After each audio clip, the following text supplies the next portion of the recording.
ക്രിസ്തുവിലായിരിക്കുന്നവൻ പുതിയ സൃഷ്ടിയാണ്. പഴയതു കടന്നുപോയി, ഇതാ പുതിയത് വന്നു കഴിഞ്ഞു.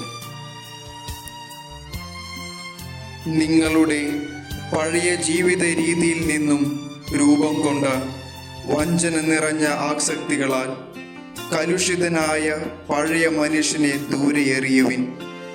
നിങ്ങൾ മനസ്സിൻ്റെ ചൈതന്യത്തിൽ നവീകരിക്കപ്പെടട്ടെ.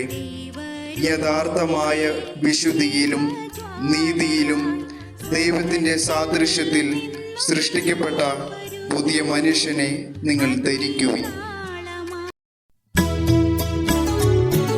പുതുവത്സരം ആരംഭിക്കുന്നത് ജനുവരി 1 മുതലല്ല, മറിച്ച് നാം ക്രിസ്തുവിൽ ജീവിക്കുമ്പോഴാണ്.